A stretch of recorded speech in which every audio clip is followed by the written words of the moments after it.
So hello everybody, and welcome back. I hope you managed to take that brief 15 minutes to use some of the areas on the site, to meet and chat with some of your fellow participants, both in the networking area, and also to visit some of the booths and maybe to speak with some of those people that we heard just now in the discovery session.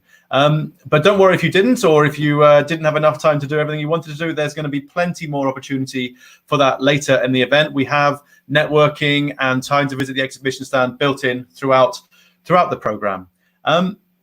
But for now, I'm delighted to now have the opportunity to introduce the second part of our event today. So second part of our event, and actually our first panel discussion. So we now have a high-level panel discussion, which is going to be focusing on where next for the new commission. We have a great lineup of speakers for you. So I don't want to say too much now. And all I'm going to do is pass back, I should say, to our moderator, Richard, who is now going to introduce the speakers and also is going to be moderating this session. So Richard, over to you. Thank you, Dan, and welcome back, everybody. I hope you found the break useful and were able to recharge your tea, coffee, or whatever else might be appropriate. Yeah, we have a very interesting panel session coming up with some very distinguished speakers.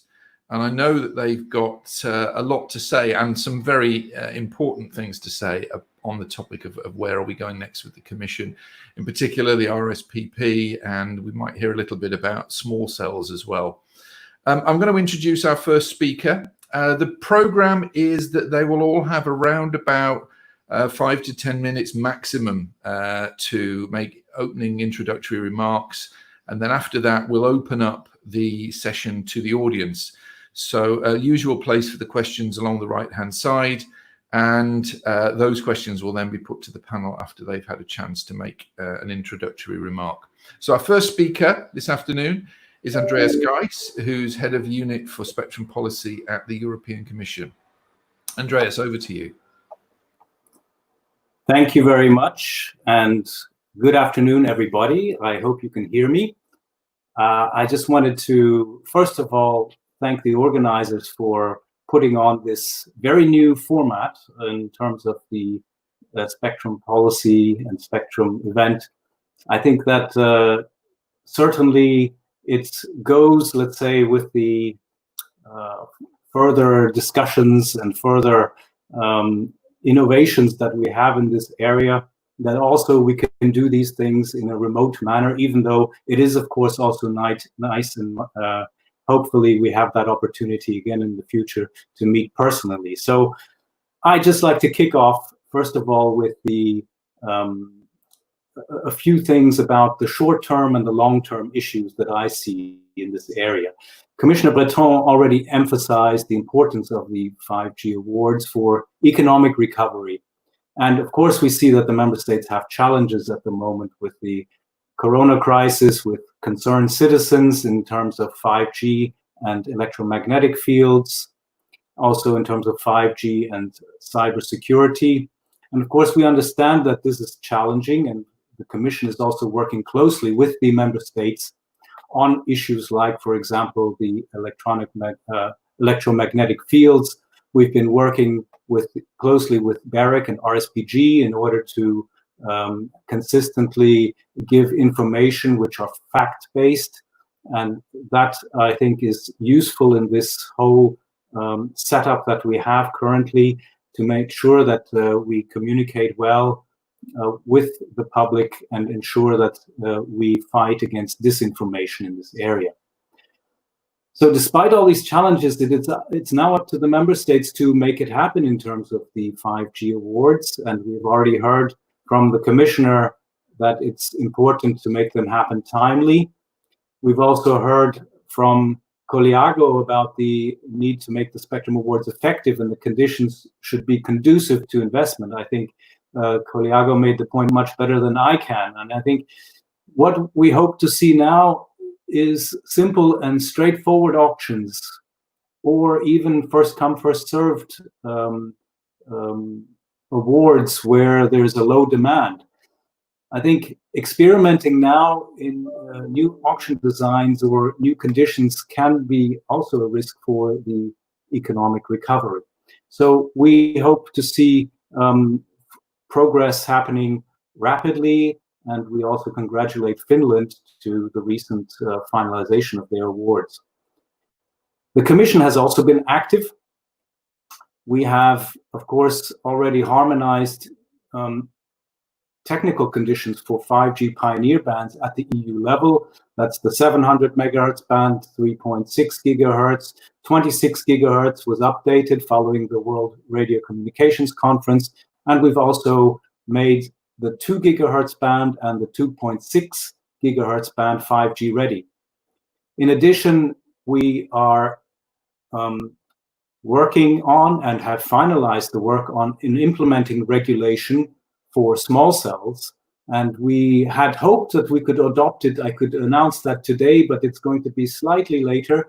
The adoption now by the Commission is planned on the 30th of June, so also on the deadline that is given by the Communications Code. And this implementing regulation will exempt certain types of small cells from requiring permits, and we hope to promote, of course, the 5G rollout and the network densification for better reliability of services with that measure. I also just like to mention the funding of 11 new 5G projects to enable 5G applications in transport and also 5G hardware innovations. And these also include an investment of about 31 million into 3 new 5G cross-border corridors. Those corridors, that's what we call the main motorways crossing borders. So we look forward to those further developments and innovative trends that we see in 5G.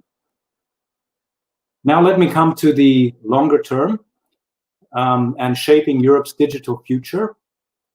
The Commission presented an EU digital strategy in February this year, and that sets out an EU approach in the next 5 years to ensure that the EU seizes the opportunities given by the digital technologies.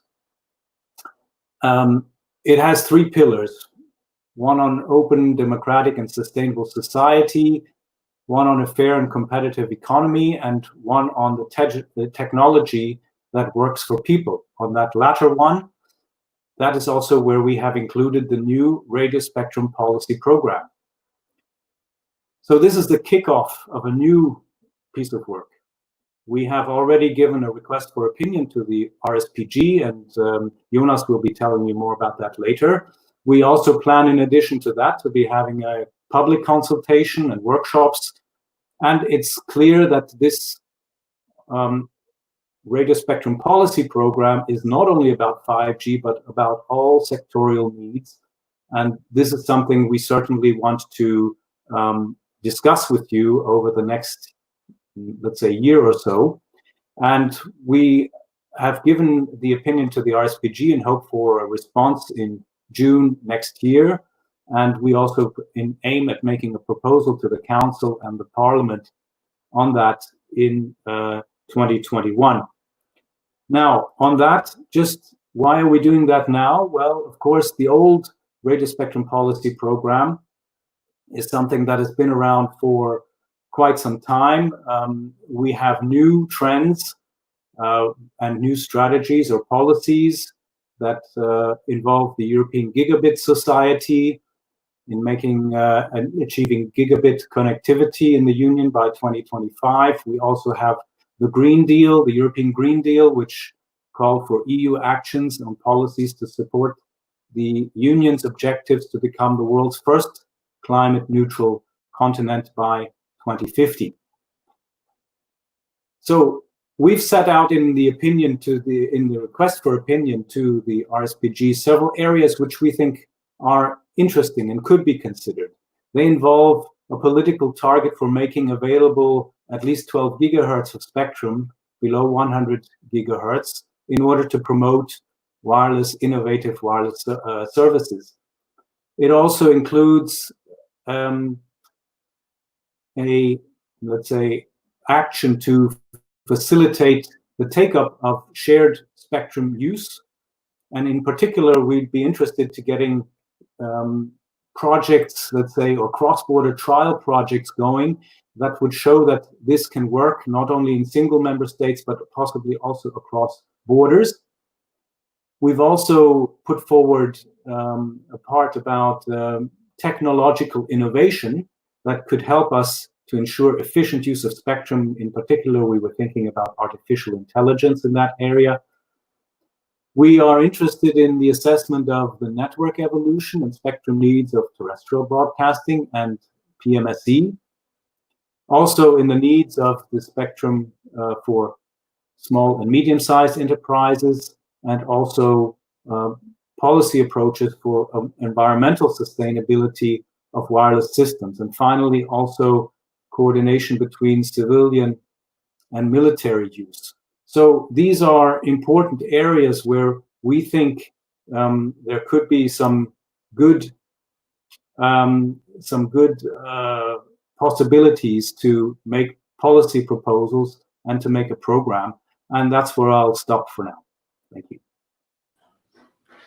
Thank you, Andreas. Interesting. The Radio Spectrum Policy Programme now 8 years old, so time for a rethink and a number of new topics for the RSPG to consider.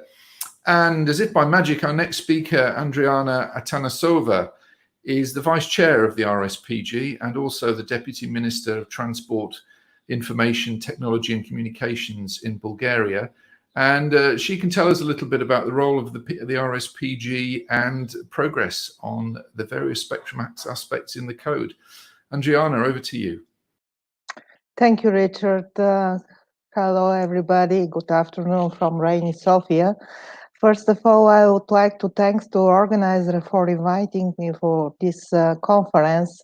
As Richard mentioned, I will try to focus on the challenges for the national authorities with transposition of the requirements of the code.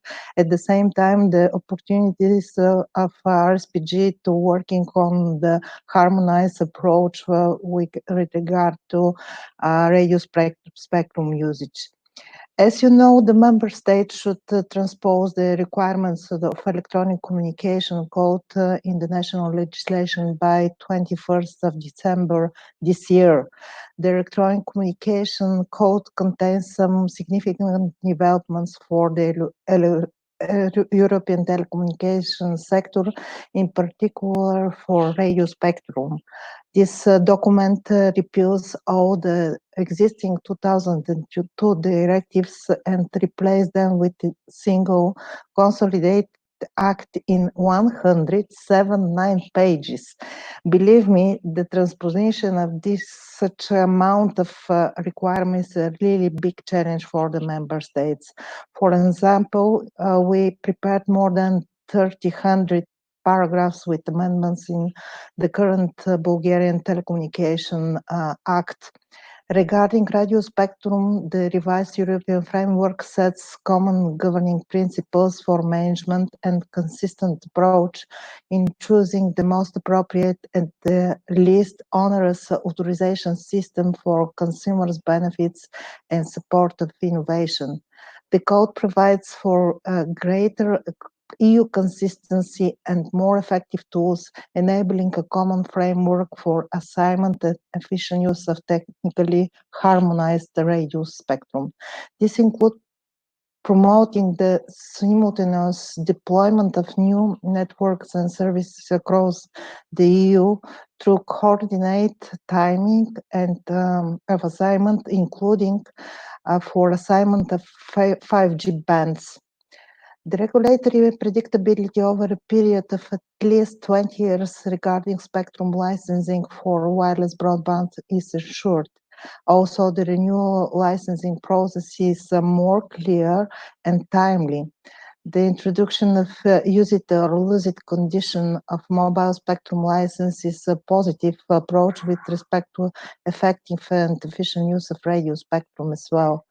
The code focused on spectrum sharing. In particular, spectrum sharing should not be prevented by spectrum licensing, but should be only examined under competition law. Local area networks like Wi-Fi, hotspots, and small cells have been also encouraged. I have to mention for enhanced role of RSPG, in particular with contributing to the development of the international market, internal EU market, and essential field for cross-border coordination and standardization with regard to radio spectrum. RSPG also supporting the development of radio spectrum policy at EU level, including for the purpose of establishing multi-annual radio spectrum policy program, setting out the policy orientations and objective for strategic planning and harmonization of the use of radio spectrum. At last but not least, the organization of peer review forum for discussion of and exchanging of views on awards procedure is also very important tool. Nevertheless, that the transposition of the code is still ongoing in many of member states. The implementation of some requirements have been already in place. As I mentioned, the code sets binding targets for 5G pioneer bands assignment. And at the moment, in 9 EU member states, including UK, 3.6 gigahertz radio spectrum band was assigned. 2 member states reported for assignment of 26 gigahertz band. The peer review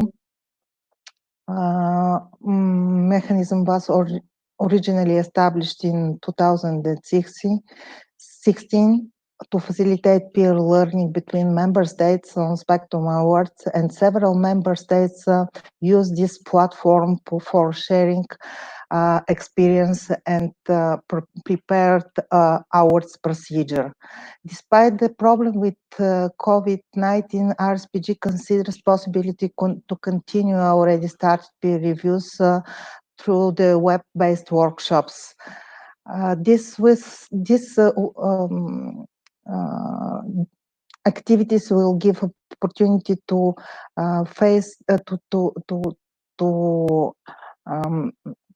organize the appropriate measures in order to achieve the common goal set in the code, and the member state to prepare for 5G assignment before the end of this year.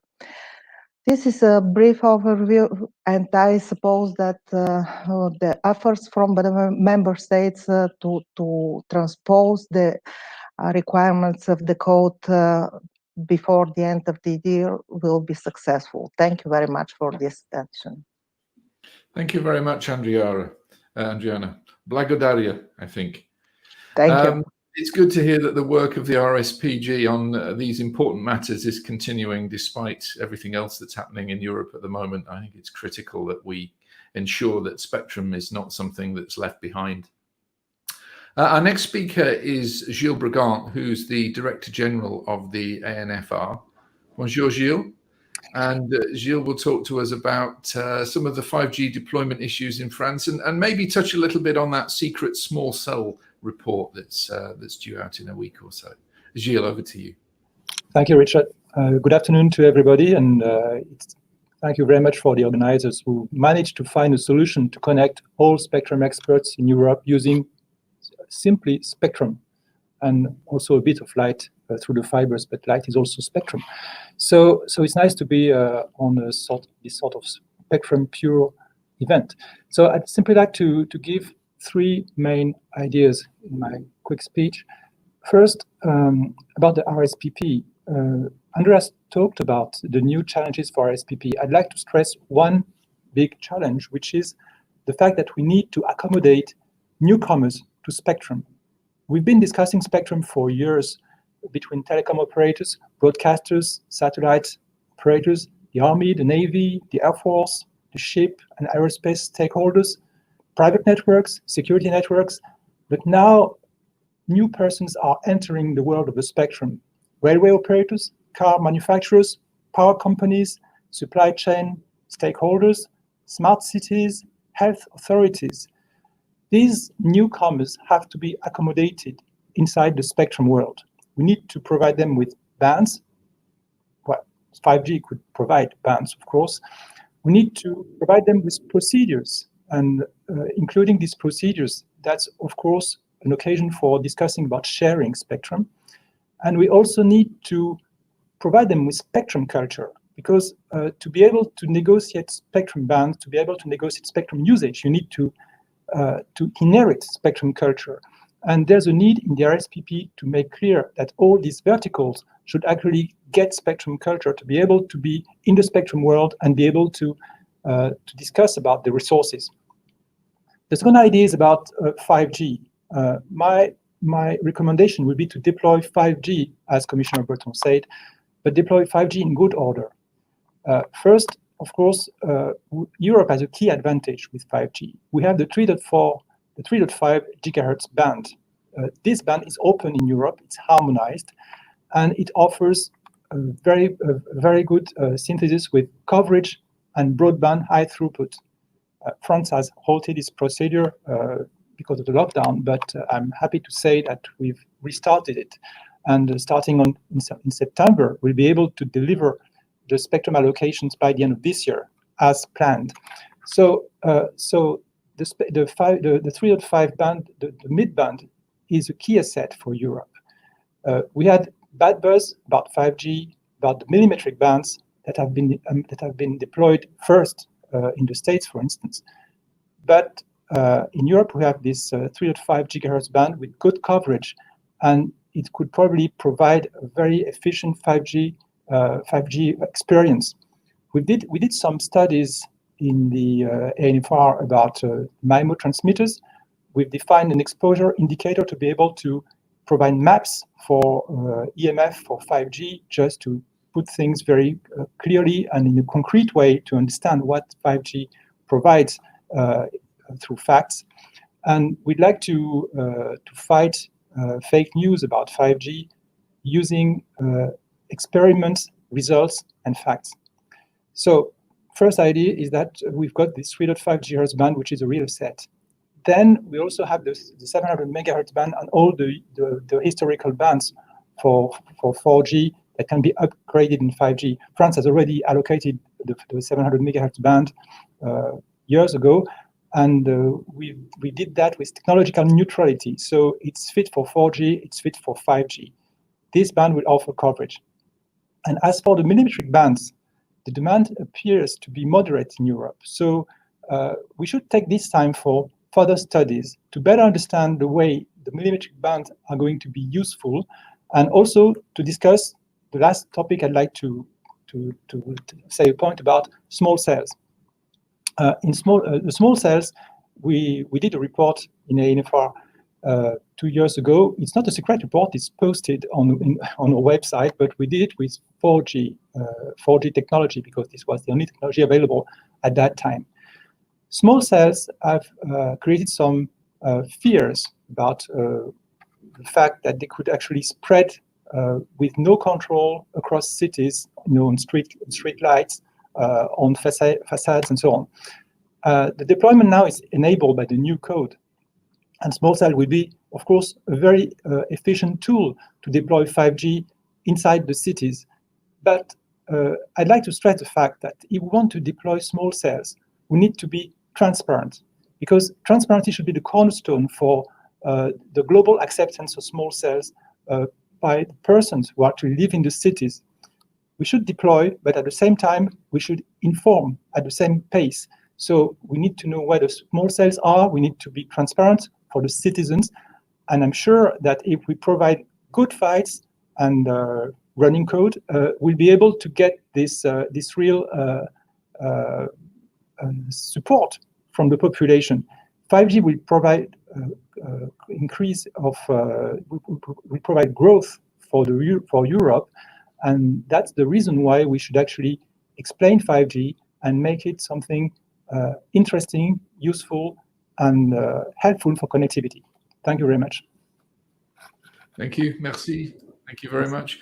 Interesting. So small cells are clearly a topic that I think will crop up again and again. And then the EMF connection too. You know, how can we have small cells and stay away from them far enough to protect ourselves from EMF? I can see there's a number of questions coming up, and we will tackle those. But first of all, I'd like to hand the stage to our last speaker of this panel, which is Jonas Wessel, who's the head of Spectrum Department for PTS, and also happens to be the chair of the subgroup on the RSPP. I'm sure that's a topic that Jonas will now give us an update on. Over to you, Jonas. Absolutely. Thank you very much, Richard. Yes, first of all, a big thank you to Forum Europe for enabling another Spectrum conference in a new setting. I'm very happy to be invited and very happy to listening in to very many interesting discussions over the next coming days. First of all, I just want to sort of follow on a bit on where Andrea started out in the request for opinion on a new RSPP. So we've taken on the task from the RSPG. So myself and Didier Chauveau of ANFR, I hope you're out there, Didier, we formed the dynamic duo which will co-chair the subgroup of the RSPG to deliver on time an opinion on where to go on the radio spectrum policy program. So, and also I'm very happy to come back to the RSPP format.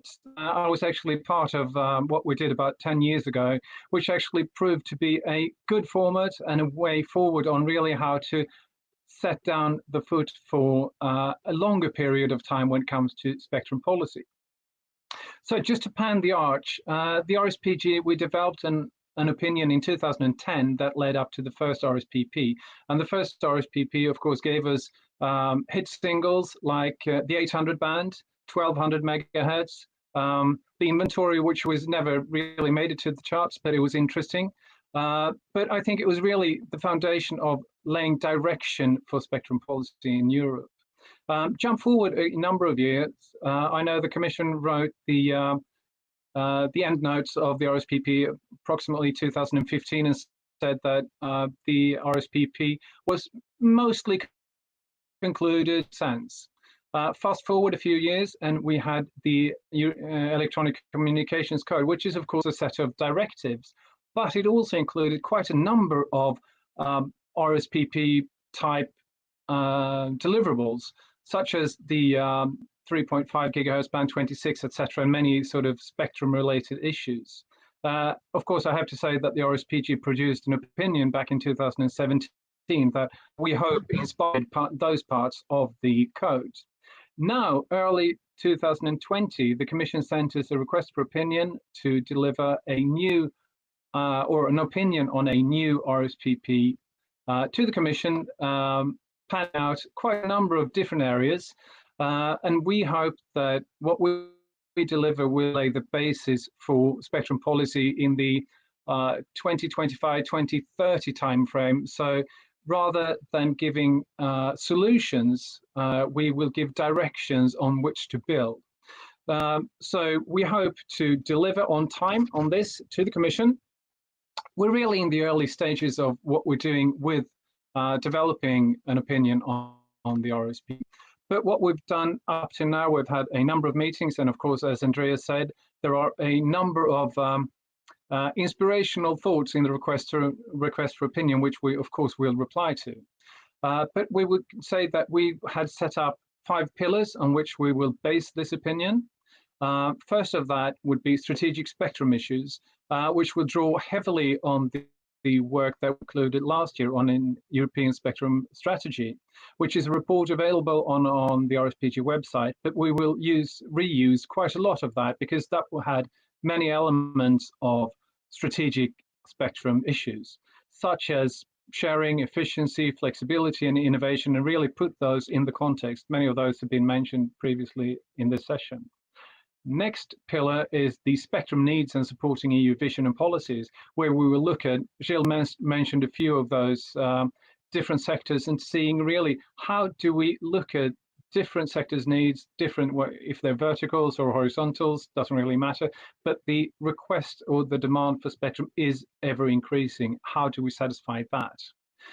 Third pillar is spectrum governance, where we will look at the interaction between the Commission, member states, CEPT, ETSI, RSC, etc., and see how does it really work?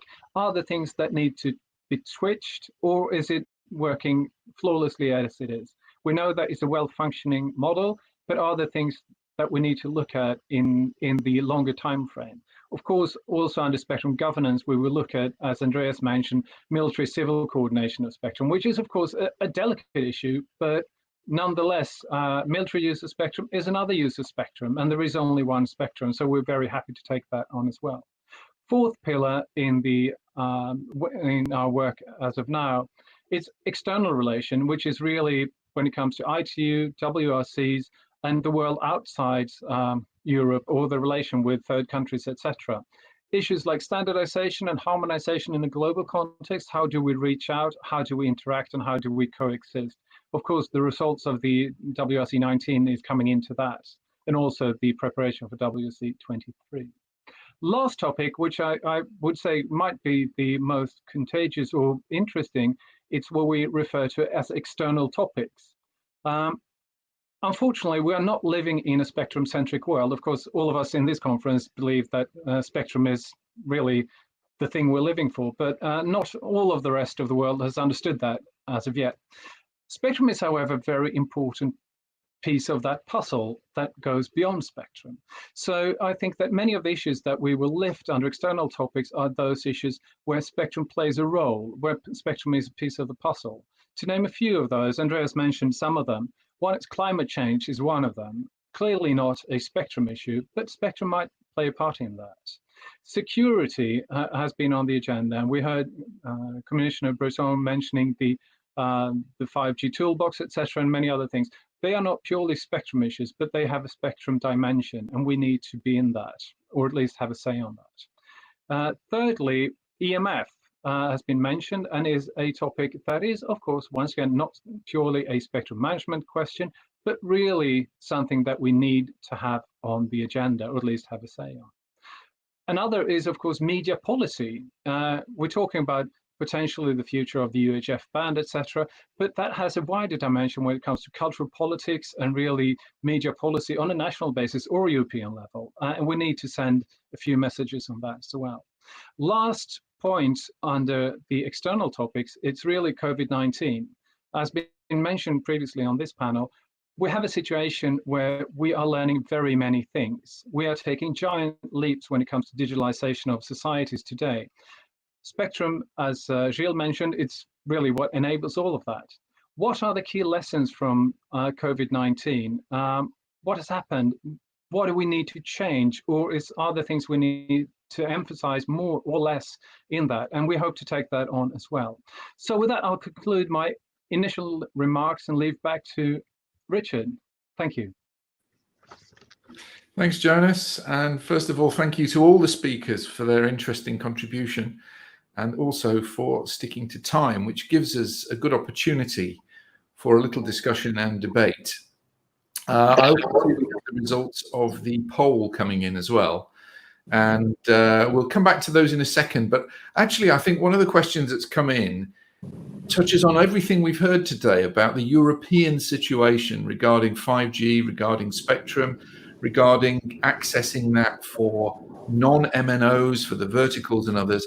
And it's coming from Andy Billington of Rail Baltica. And the question is this: is there a way for a cross-border EU company to apply once for spectrum to use on all its sites, presumably in multiple countries? Andreas, I'm going to hand that one over to you first. Well, the answer, first of all, is not today. We don't have that. It's certainly something that is interesting because of the cross-border effects for some of the players, which we also have in the verticals. And it's something that hopefully we can also look at in the context of making the new radio spectrum policy program. I was talking about sharing or also having, let's say, trials on sharing across borders, and also here in terms of cross-border possibilities of getting test licenses and maybe even licenses. I think there's still work to do there. So certainly from my point of view, something to look into. Interesting. Of course, it's not just cross-border; it's multi-country. So I guess the first time that was done was with the spectrum for the MSS service at 2.1 gigahertz, which to date hasn't really resulted in a pan-European service for pan-European licensing. Does anybody else want to pick up on this? Okay. All right. Oh, Jonas. Just a very, very short one. There are millions of corporations having multinational operations. To get a pan-European license in all countries over all areas, I think that would be difficult because just the lack of spectrum, just to sort of introduce that. And I think that many of these organizations, they want connectivity, perhaps not spectrum. I guess to some extent, one can already run a service across all EU countries if you use unlicensed spectrum. So maybe there is, we need to open up a similar piece of spectrum for verticals that's a little bit better controlled, but is available everywhere. And in fact, that plays into a question we've had from Dean Bubley, which it says, it looks as if dynamic spectrum refarming and sharing is going to play a big role in 5G deployment. Is that something that's being taken into account, or is it just a focus on getting spectrum to the market on the pioneer bands, which might not necessarily be the useful pieces? Andriana, I don't know if you want to start on this one. Actually, we're focused at the moment on the pioneer bands, but for near future, we are looking for additional spectrum for this kind of services, and maybe dynamic spectrum refarming should be considered and examined because you need the increasing needs. And in our work, and I suppose the colleagues in the working group in RSPG will also looking carefully for the future needs. That's will be the possibility to find the solution for increasing needs of spectrum. Does anyone else want to pick up on that? Andreas. Yeah, if I could just add, of course, with the advent of the verticals and also the advent of using higher frequencies for 5G or whatever G, we come into an area where it could be quite important to coordinate the use of the spectrum and share the spectrum, because it's not necessarily used on a national or nationwide level, because it doesn't make sense, let's say, at 26 gigahertz to roll out a network which has national coverage. So here it's quite interesting, I think, to look into what sharing possibilities are there, license shared access. I mean, we've looked at some of these elements before, and now with looking at higher spectrum, I think it's time to look once more at how to implement these things in a more efficient way, so that we can possibly make use of the spectrum over and over again, depending on the geography and the place where certain verticals want to use the spectrum. And do you see that as something which the RSPP in its new form, whatever that might take, might explicitly approach as a topic, or is that going to be left as a more general national decision?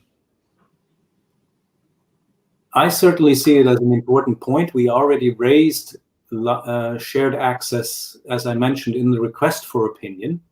And I see also, especially this combined with higher frequency bands, somewhere where we need to act. Okay. Does anyone else have any further comments on that topic? Gilles?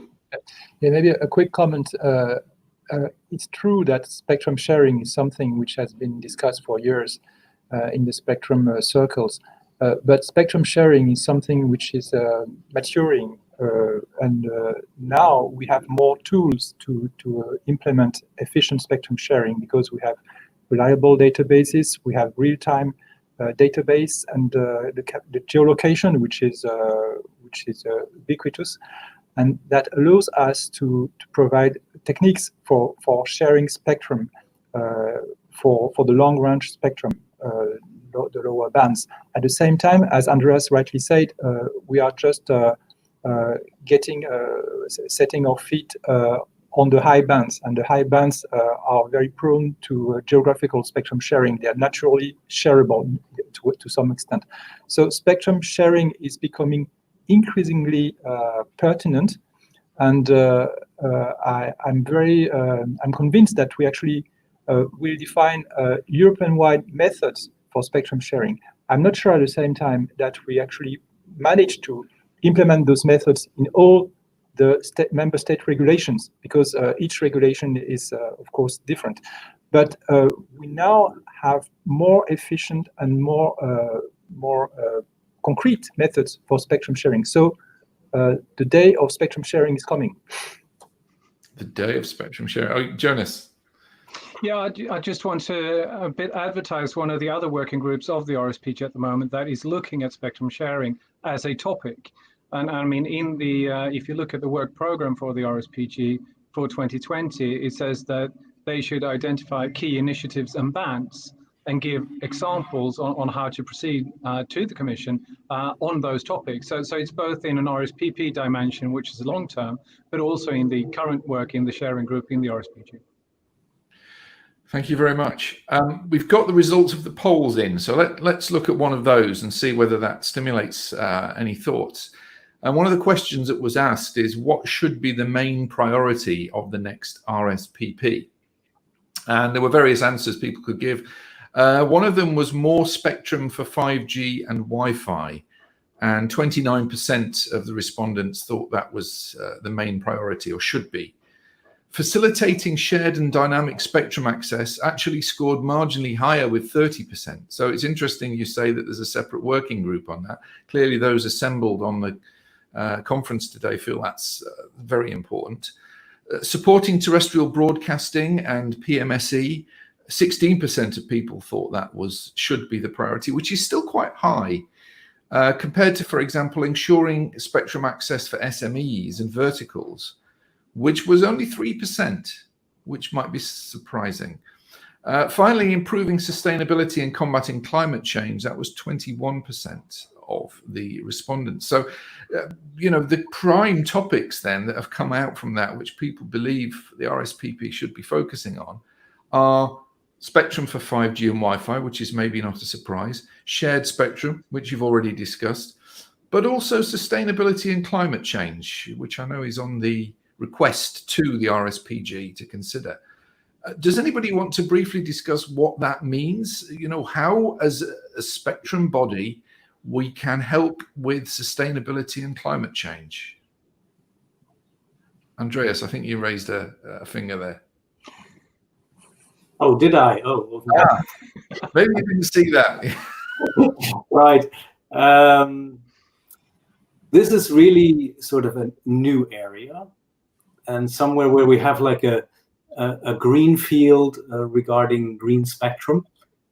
And I must say it's something where we really can be creative to see what we could do in the spectrum area in order to support climate, the combat against climate change and so on.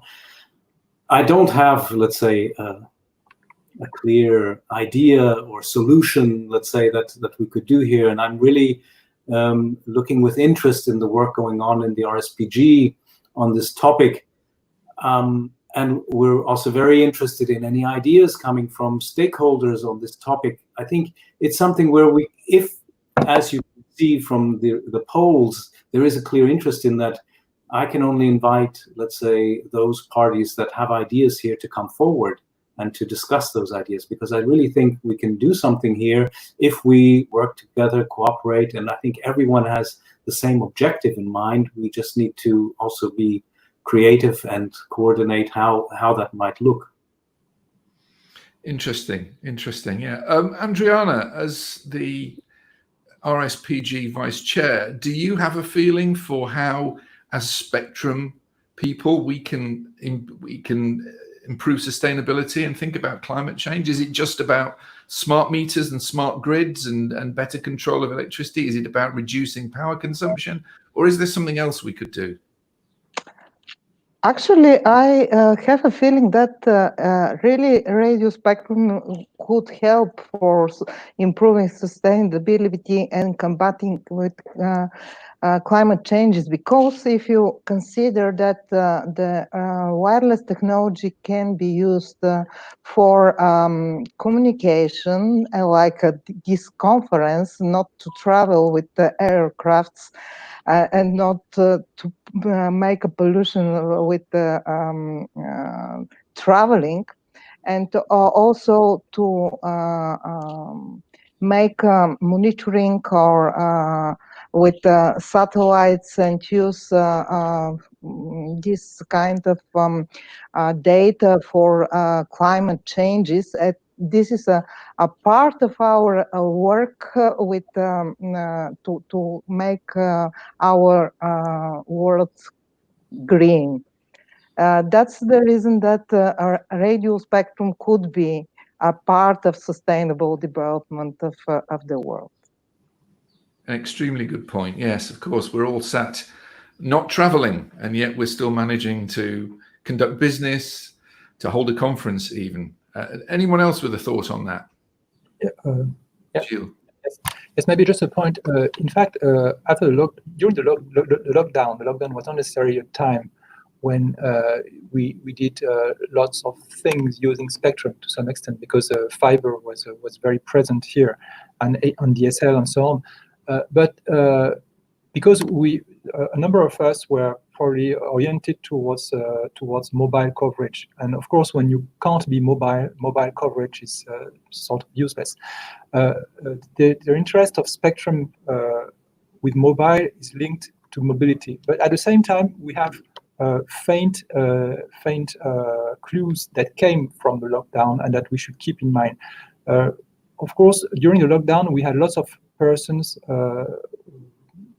measuring pollution and all sort of things, and that comes from satellites. So it's very important that we keep spectrum clear for Earth observation. And that was one of the key issues of the last WRC with the protection of the water band that for satellites for the Met Office. So there's a need to keep spectrum clear for observing the Earth and observing climate change, and that is an important issue. At the same time, another small clue is interesting. We've been discussing a lot in France, but in other countries as well, about the trackers for preventing people, for warning people that they are in contact with somebody who has actually is ill from the coronavirus.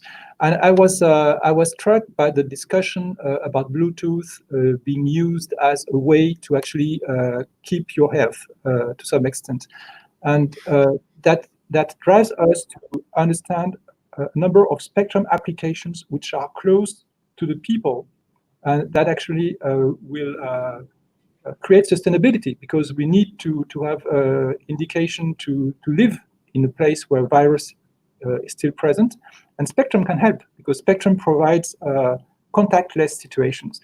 So there are a number of small things that came from this experiment, and that could be input towards the spectrum thinking, because health application, tracking applications, robotics, Earth observations are usage of the spectrum that can get a higher importance, and that can support sustainability, in fact. Thank you.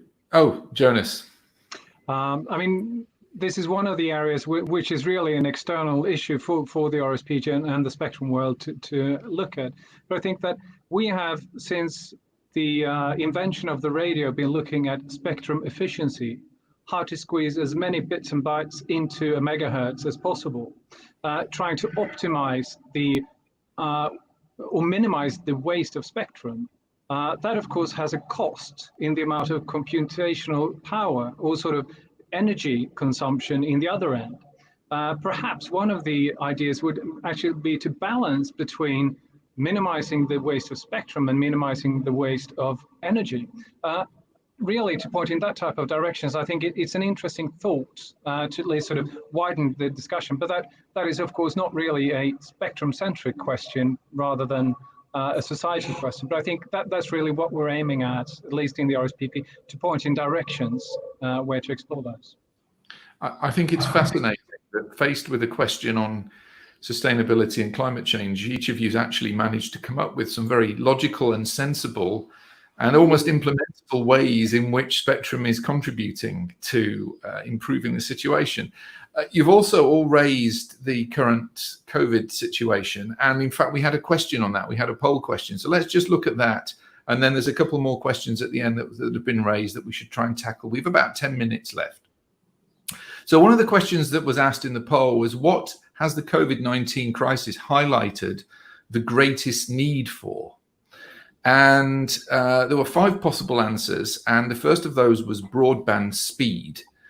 And 35% of people responded and said they thought that broadband speed was in fact what's been highlighted as the greatest need. Network coverage was 27%. Network resilience was 32%. So together, broadband speed, network coverage, and network resilience make up 94%, says he, trying to do the maths, of the overall responses. Fascinatingly, what wasn't seen as a great highlight from the pandemic were low latency, which only 2% of people was important, and machine type communications, which only 4 people thought was important. Now, given that 5G, of course, is heavily focused around low latency and machine type communications, as well as speed, coverage, and network resilience, does this tell us anything? Are we going in the right direction? Or does this change the way we think or need to think about spectrum following, what have we learned from the pandemic? Who'd like to go first with that?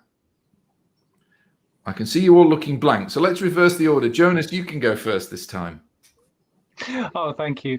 I would say all of the above. I think that we have seen, since beginning of March, we all sort of left our offices, left the city centers, and went online. All of these are sort of things that we need. Of course, all of a sudden, if you're in sort of a non-covered area, where you don't have broadband, where you don't have mobile networks, you're actually in the dark completely, because you are not allowed to take the car and drive. So that gives the digital divide question, or the coverage or rural question, heavy impact, which all of a sudden you were sort of off grid, i.e. not there. If you look at network resilience, all of a sudden you're doing very important business solutions, state business, etc. We saw the UK Parliament having a session on Zoom. That's interesting from a resilience perspective. So I think it also interesting to see low latency. Obviously, for the solutions we're looking at today, it's enough. We get what we need. So I think that it just sort of emphasized that what we're doing is good, but we need more of everything of that. Thank you. Well, absolutely, of course. Don't have coverage. It's interesting the way that response has come through, because if we were to take your comment there, potentially about a quarter of the people that responded who felt that coverage was the most important may have suffered, and that's maybe why they gave that response. Unfortunately, we can't find out who and why, but I think that's an interesting point. Okay, let's go around the loop. Andriana, do you have any thoughts on if we need to change anything as a result of the crisis that's occurred? Yes, at the moment we focused only of technical point of view, but if you consider what will actually happen in our countries, our operators, for example, doing quite well with the network coverage, speeds, broadband, etc. But actually, the people, they are not prepared for this. The skills it's needed, the application as well, and we have to grow our knowledge about the possibility to use this kind of facilities, because I think that the telecom sector are actually very good prepared for this kind of crisis, but the human part and the education and possibility to human to work with this, it's still under the appropriate level of experience. Thank you. Gilles, we'll come to you, and then Andreas, and then I think one more question will take us to the end of our session. Yeah, well, reading the poll, I was a bit wondering whether we really went to the last step of the reflection about the lockdown and what are the information that we gather from this. Because of course we required, as we said, broadband because we're all from home and so on, and coverage. But that was because we were thinking as before. This is the world of before. We are trying to gather what we were used to do before, so speak across Zoom or Microsoft Teams or whatever, but we did not necessarily invent new tools. And these new tools, well, the right question is, which are the tools that we will require at the next lockdown if it happens once? And in the next lockdown, maybe we will require more robots for delivering food or more distant medicine, or we might as well require better automation in factories, because for instance, being able to produce masks for against virus is very useful, and we discovered that with the supply chain during the lockdown. So at the end of the day, maybe we actually could reverse the order if we think thoroughly of the impact of the lockdown, just to avoid the next problem during the next lockdown. So I think that we have to think over these various items, but broadband speed is not the end of the game. We need probably to implement things that will prevent persons from contaminating one another, and that relies very much on short-range spectrum solution. Thank you. Andreas, maybe a quick comment from you, and then we'll wrap up and tackle the last of the questions. Okay, I can first of all agree to much of what also Gilles was saying. I think that I would agree basically with his analysis of the situation. And I think when we talk about speed, of course, which was the highest rated here, high speed also gives you low latency in the end. And I think that you could say that maybe it's in there already in a way. And on IoT, well, yeah, I would just go along with what also was said by Gilles. Thank you very much. So we have a couple of minutes left, and there's a couple of questions have come through with similar feels to them. I also want to give you all a chance just to say a few words in wrapping up. The question that seems to be coming up, and it's come from different directions, is about whether or not we should be relying on individual organizations to get their own spectrum, to build a network to deliver the services they want, or whether we should be turning to the mobile operators who provide a slice of their network to achieve those same things. And obviously there's a spectrum question in here, and there's a commercial question as well.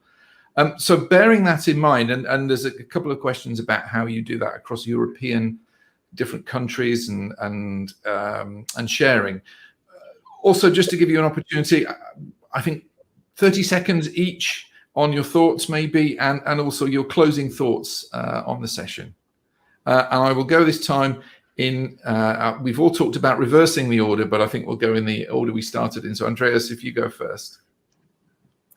Okay, well, I would say the answer is it depends, because in the sense that if you are someone who's only looking at a plant or a specific location and you want to have very, very high quality services, it might make sense for you to invest into some sort of individual solution. Whereas if you've got a service which is very wide range and really covers a lot, it might make a lot more sense for you to actually then use a slice and go into a discussion with one of the 5G operators. So there may be very different answers depending on your business case, depending on your situation. So I think that, overall, and that's my summing up really, we are now confronted with a lot of new needs, a lot of new opportunities that come out of the way of using 5G. And all of this, as the commissioner also put it at the very beginning, is accelerated through the crisis. So we will get much more quicker. We will need solutions quicker because people are really pushed to be creative, are pushed to find new ways and be innovative in order to deal with the economic recovery. So our aim should be really to try and speed up and to try and find ways to offer all of the possibilities in terms of spectrum use so that they can pick and choose depending on their specific situation. Gilles, very quickly from yourself. Very quickly, I don't necessarily see spectrum being given away by mobile operators. I'm not sure that verticals will necessarily hold the capacity to manage spectrum, because spectrum is becoming a very technical resource. So in my crystal ball, what I see is more something like a spectrum operator.